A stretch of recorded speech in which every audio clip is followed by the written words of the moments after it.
looky there. A present for Captain Crow. Let's have a look. We'll bring her in. Oh, it's heavy. Oh.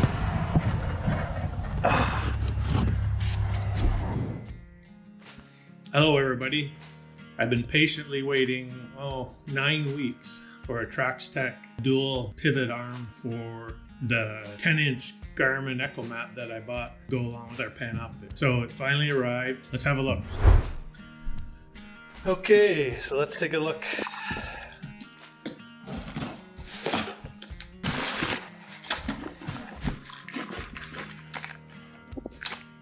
This here is an extended long plate to go on the bracket, because I think a normal one's a bit shorter, and because that's a 10-inch, kind of heavy, I wanted an extra long plate. Here's what I've been waiting for. This here is the Traxstech aluminum electronics mount dual pivot. 13-inch.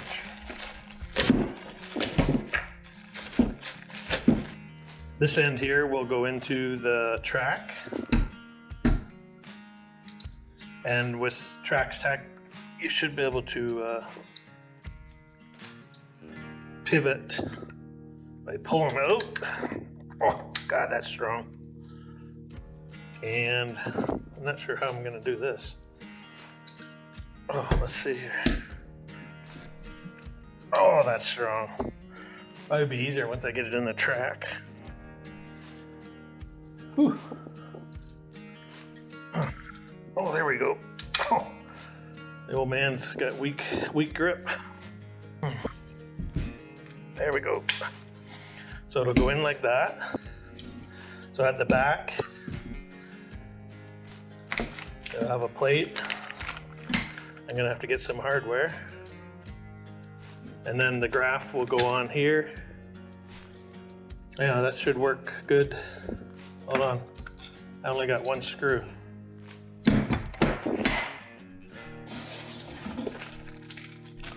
There, got two now. I don't know about these plastic screws. I know Cisco has nice aluminum, knurled aluminum. Maybe I'll try and get some of those. Oh, there is hardware here. Good.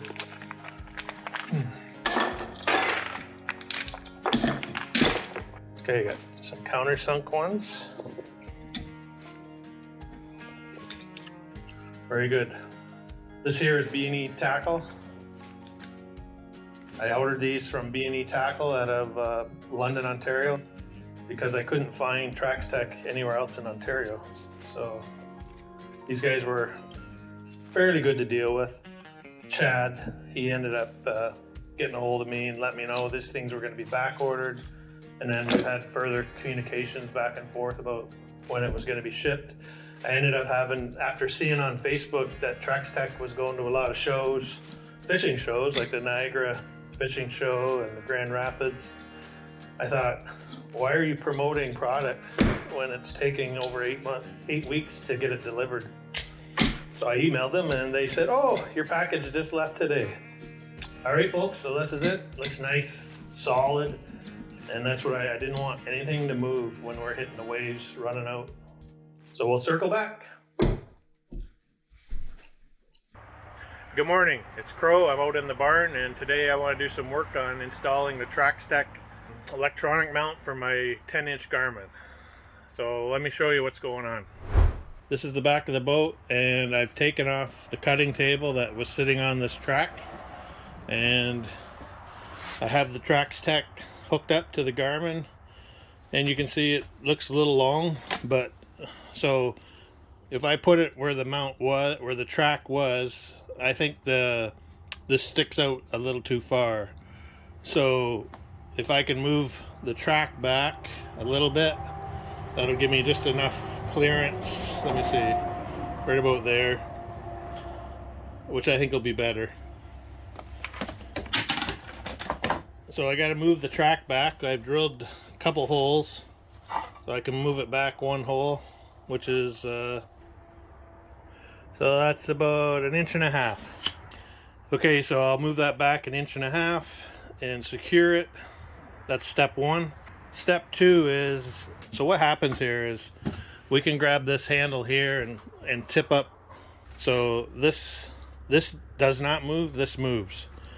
So I need to make sure the wires are on this side, so when we lift up the lid, we don't interfere with the wires. So I have removed this. You can see probably right here, this is where I think I'm gonna put in a hole saw to bring my power, transducer, and network cable out. And I got ahead of myself the other day and took this starboard and put it on the table saw with dado blades and milled it out so my wires can come out easily. So today I'm going to drill with a hole saw and try and get some wires ran before all this gets secured. The other project I got to do is, this is the PS30 transducer that went to the 9-inch Garmin, but because I want to network the 9 and the 10, I'm going to put the transducer back at the 10 because I need this network port to go to add this network cable to join the 9 and the 10. So you only get one RJ45 plug. It was all right when I had one graph, the PS30 would plug into that, but now I need 2. So the 10-inch has 2 RJ45s, one for the Panoptix and one for the network. So I'm going to pull this out to the back, and I'm going to pull this new network cable right in behind it. So let's get started. Okay, confession. So one of the things I do all the time is jump the gun and not read the instructions. So when I said I had a 1-inch hole saw, that would work, but something better is I looked in the network cable package and it comes with a grommet, which is good. I think I could use that at the back. But the grommet says it's 1 1/4 inch. So I need to drill a 1 1/4 inch hole to use that grommet. So I have to go. I'm glad I didn't drill it, because it's a bitch to re-drill a hole saw after you've did it. So I'm gonna go get an 1 1/4 hole saw blade and proceed. So always read the instructions. I always jump the gun. That's most of the time it works out, but a lot of times I kick myself in the ass and say, why didn't I read the instructions? I think it's just a man thing. I'm not sure. It's my thing. I don't know whether it's your thing, but it's my thing. So I'll be right back. So I got my 1 1/4 hole saw. So I'm gonna drill this right now. And I was just thinking, one of the things I think I read or experienced is that the gel coat can crack and peel off pretty good when you're drilling with a hole saw. So I think what I'm gonna do today is start it backwards, just so I don't, not that this gel coat in here is gonna be seen by anybody, but I just wanna practice that to, just for my own knowledge, like cutting backwards with a hole saw. And I've did that on other things too, like drywall. If you don't, because with a hole saw and you do drywall, it'll just bite. So start it backwards. So here let's try it out and see what happens. Okay, we're gonna go right here. I'm just gonna start the normal way to get the bit in.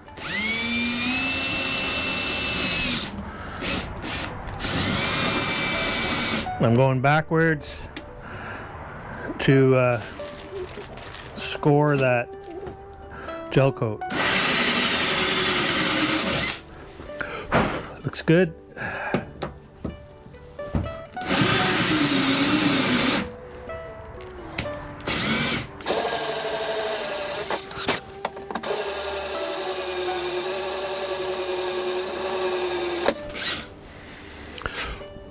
There we are. We got our hole. Okay, so that wasn't so bad. It's about 3/8 of an inch thick. So let's move on to pulling in the wire. Okay, the PS30 connector can come apart, so this shroud can come off and you're not pulling this big thing through your boat. I'm gonna put a screwdriver in there and just kind of give it a twist.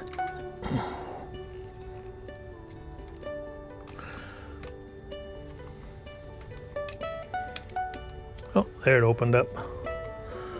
Okay, let's do that one. There. Whoop. Okay, so it's two-piece. Two-piece goes together. Two-piece comes off. So now you only have to pull this. Oh, you want to keep that O-ring too.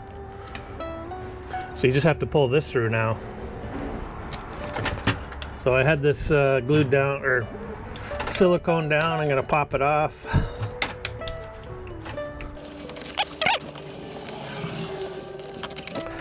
There we go. PS30 out. Okay, I got to remove this storage compartment so I can grab the wires coming through there.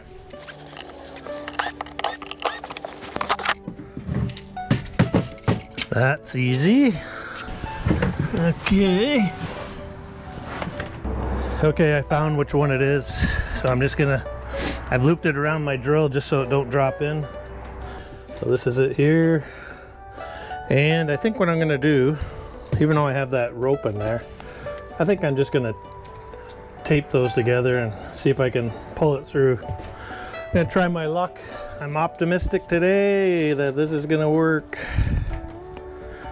So that's the old. This is the new. Let's see if I can do that.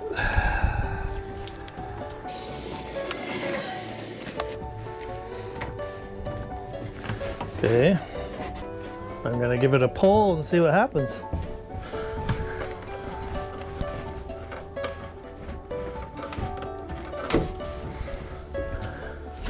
Well, nothing's happening, so what's going on? I gotta make sure these don't fall inside too. So this is that one. Yeah, these three, I do not want to lose them.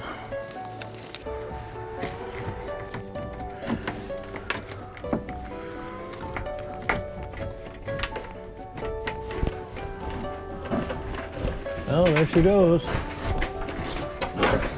Here it is. There's the old and the new. So that's good.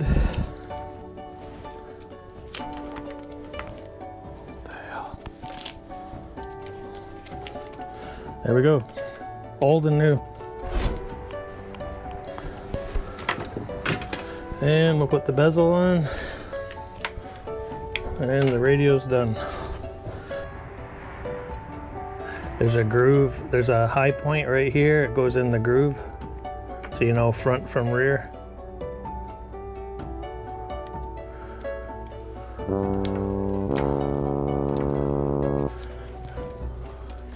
Oh, you dumbass. See, I'm rushing. I didn't put this on and I didn't want to cut it. Son of a bitch. Well, this video is all about being authentic. This is what happens in my life sometimes. Just excited. Okay, I don't have any 3M right now to re-silicone that, but I'm okay. I'll do it later today. Okay, good. Okay, so we got our PS30, we got our network. Now I need to open this up and have a better look.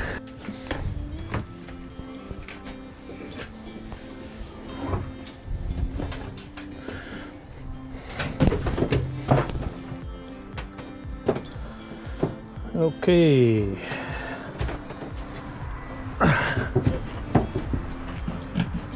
See what we got here. I think I can bring it up like that.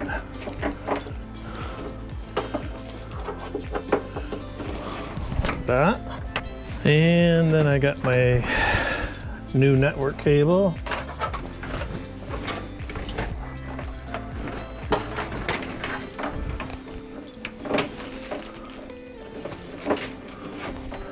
Good.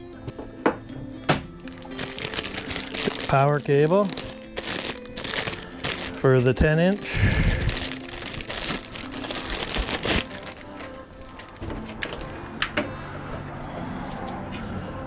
Generally something like that. Now this grommet is split, which is okay. I'll just turn the split to the front. Try that.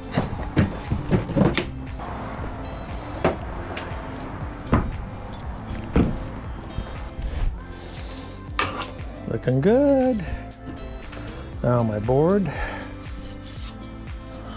the milled out area.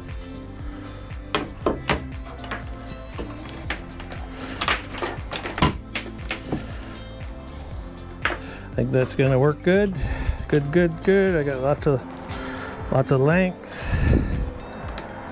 I'll have to sort the length out later. Put that on.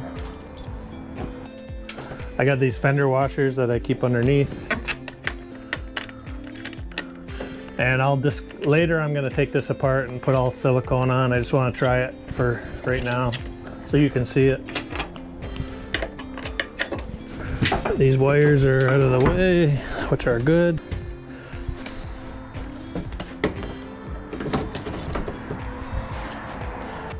So what do you think of that? So I got enough room for the wires. Get this wired up. So red is power, network, something like that.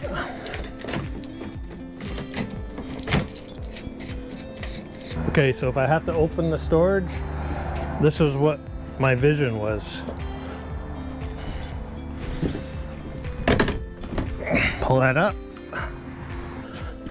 and then up and over, and then open up the compartment. Up and over, bring it back, and bring it down.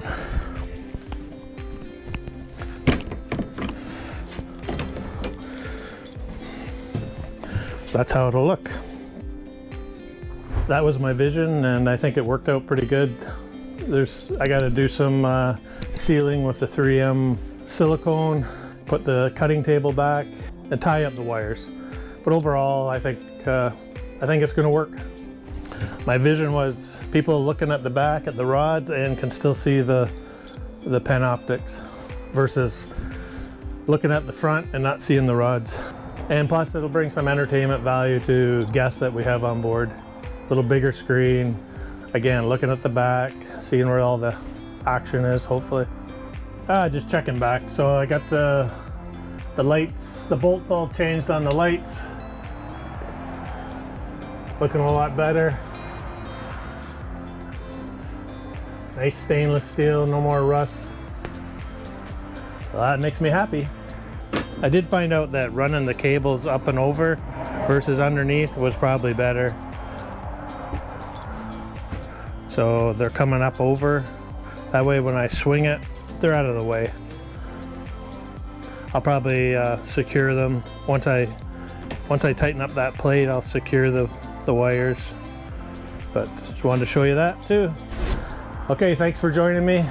Stay tuned. We'll have more videos. Thank you.